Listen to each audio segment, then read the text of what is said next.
আজ আমরা খুব ইম্পর্টেন্ট কোয়েশ্চেন ডিসকাস করব। সকলকে আমার ইউটিউব চ্যানেলে ওয়েলকাম জানাই। আজকে আমরা অনারেবল হাইকোর্টের একটা জাজমেন্ট নিয়ে ডিসকাস করব সিম্পল লেম্যান ল্যাঙ্গুয়েজে। ইম্পর্টেন্ট কোয়েশ্চেন ডিসকাস করব, যদি একজন মায়ের নিজের প্রপার্টি থাকে এবং তার হাজব্যান্ড যদি জীবিত থাকেন এবং আর্নিং পার্সন হন, তাহলে কি তিনি স্টিল তার ছেলের থেকে মেনটেনেন্স ক্লেম করতে পারেন? Honourable Calcutta high court honourable Calcutta high court এই প্রশ্নের একেবারে ক্লিয়ার আনসার দিয়েছেন। Rekha Chatterjee, miss Rekha Chatterjee versus Shrimati Rekha Chatterjee versus state of West Bengal মামলায়। চলুন পুরো জাজমেন্টটা একবার খুব সিম্পল ল্যাঙ্গুয়েজে জেনে নিই এবং আইনটার সাথে সাথে আইনটাও বুঝে নিই। তাহলে কেস ব্যাকগ্রাউন্ডটা দেখবো। Petitioner Shrimati Rekha Chatterjee, opposite party number 2 এর মা, respondents state of West Bengal এবং তার নিজের ছেলে।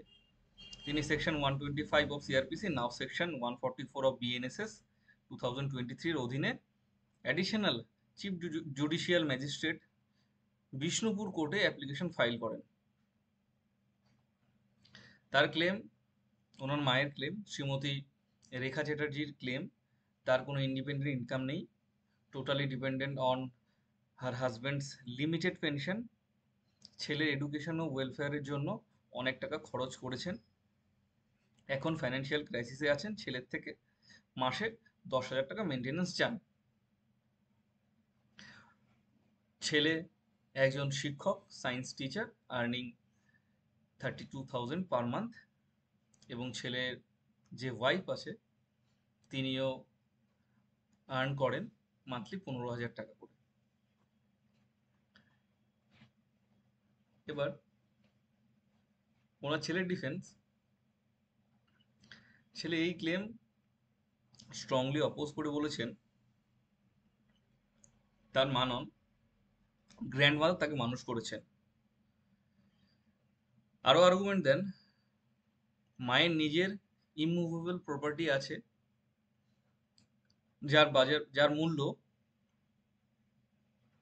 1.5 থেকে 2 কোটি এবং রেন্টাল ইনকাম 25 থেকে 30,000 টাকা প্রতি মাসে।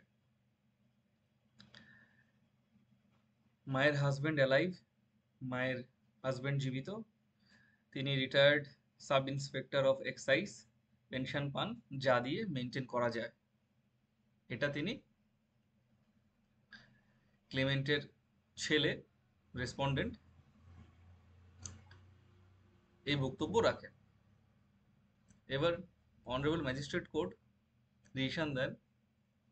ম্যাজিস্ট্রেট কোর্ট ক্লেম ডিসমিস করেন। সেকশন 125 সিআরপিসি তখনই প্রযোজ্য যখন claimant unable to maintain themselves. এখানে পিটিশনারের ওন প্রপার্টি ও ইনকাম আছে, হাজব্যান্ড অ্যালাইভ এবং ফাইন্যান্সিয়ালি কেপেবল, তাই no legal right to claim maintenance from her son. এবার পিটিশনার অনারেবল হাইকোর্টে একটা রিভিশন পিটিশন ফাইল করেন। শ্রীমতী রেখা চ্যাটার্জি অনারেবল ম্যাজিস্ট্রেট কোর্টের অর্ডারকে ক্যালকাটা হাইকোর্টে চ্যালেঞ্জ করেন এবং তার অ্যাডভোকেট এই আর্গুমেন্টটা রাখেন, মা হিসেবে আনএবল টু মেনটেন হারসেলফ হলে মেনটেন্স পাওয়ার অধিকার আছে। দুটো কেস ল দেখতে পাচ্ছেন। এই কেস লসের উপর ভিত্তি করে তিনি এই আর্গুমেন্টটা রাখেন যে ওনার মা petitioner unable to maintain herself, হাজব্যান্ডের পেনশন, মেডিকেল ও লিভিং এক্সপেন্সেসের জন্য ইনসাফিসিয়েন্ট। হাজব্যান্ডের যে পেনশনটা আছে, ওনার ছেলে যে বলেছেন যে ওনার হাজব্যান্ডের একটা পেনশন আছে মান্থলি, তো সেই পেনশনটা মেডিকেল এবং লিভিং এক্সপেন্সেসের জন্য ইনসাফিসিয়েন্ট। ঠিক আছে, এবার দেখি অনারেবল কোর্ট কি অ্যানালাইজ করেন। অনারেবল জাস্টিস মধুমতি মিত্র দেখেন, purpose of section 125 CrPC, moral এবং legal duty of a man to maintain wife, children, parents only when, কখন, যখন তারা unable to maintain themselves, যখন তারা নিজেদের মেনটেন করতে পারছেন না, তখন এই সেকশনটা, এই ক্লেমটা করা যেতে পারে, এই মেনটেনেন্স ক্লেম করা যেতে পারে। এটাকে কে সাপোর্ট করে? Supported by article 15 and 39 of constitution of India. এটা একটা কনস্টিটিউশনাল রাইটের মধ্যেও পড়ে। এবার ফ্যাকচুয়াল ফাইন্ডিংস গুলো দেখি। হাজব্যান্ড অ্যালাইভ এবং ফাইন্যান্সিয়ালি স্টেবল, পিটিশনারের ভ্যালুয়েবল প্রপার্টি এবং রেন্টাল ইনকাম আছে। No proof of genuine inability to maintain herself, এখানে কোনো প্রুফ দিতে পারেননি জেনুইনলি ইন তিনি ইনলাইবিলিটির কোনো প্রুফ তিনি দিতে পারেননি। তিনি যে নিজেকে মেনটেন করতে পারছেন না তার কোনো জেনুইন প্রুফ কোর্টকে দেওয়া হয়নি। হ্যাঁ, এবার ডিসিশন ফ্রম সার্টেড কেসেস, পিটিশনার যে সুপ্রিম কোর্টের কেসেসগুলো দিয়েছেন সেখানে ক্লেমেন্টের নো ইন্ডিপেন্ডেন্ট মিন্স ছিল, ইন্ডিপেন্ডেন্ট কোনো আয় ছিল না। হ্যাঁ, সেখানে ফ্যাক্টস কমপ্লিটলি ডিফারেন্ট ছিল। সে জাজমেন্টের জাজমেন্ট কোর্টে সাবমিট করেছিলেন রেসপন্ডেন্টের অ্যাডভোকেট। হ্যাঁ, তো সেখানে ফ্যাক্টসটা কমপ্লিটলি ডিফারেন্ট ছিল। ফাইনাল ডিসিশন কি? High court division, honourable high court revision dismiss করেন এবং অনারেবল ম্যাজিস্ট্রেট কোর্টের অর্ডার আপহোল্ড করেন এবং ক্লিয়ার ফাইন্ডিং দেন, if a parent has an independent source of income or a financially capable spouse, তারা তাদের ছেলের থেকে সেকশন 125 অফ সিআরপিসির অধীনে মেইনটেনেন্স ক্লেম করতে পারবেন না।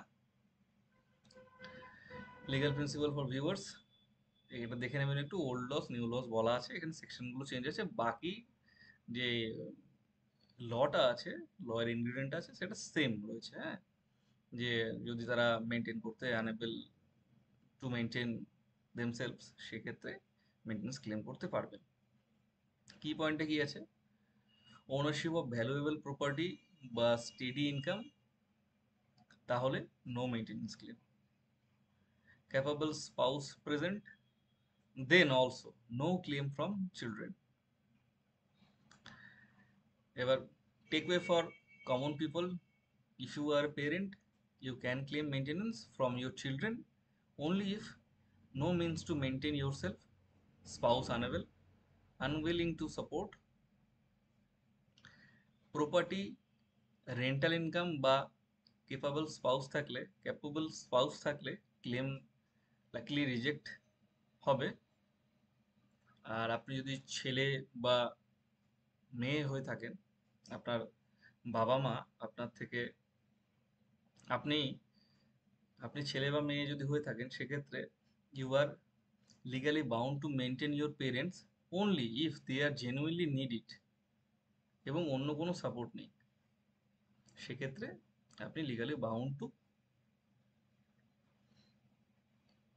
মেনটেন ইওর পেরেন্টস, আপনাকে কিন্তু মেনটেনেন্সটা দিতে হবে ওনাদের।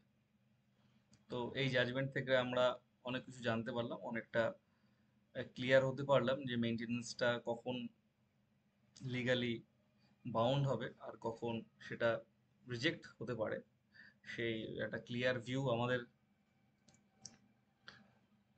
আমরা জেনে নিতে পারলাম। এই ধরনের আরও ভিডিওস দেখতে আপনারা চ্যানেলটিকে সাবস্ক্রাইব করুন, লাইক করুন, শেয়ার করুন। ধন্যবাদ সকলকে ধন্যবাদ এই ভিডিওটি সম্পূর্ণ দেখবার জন্য।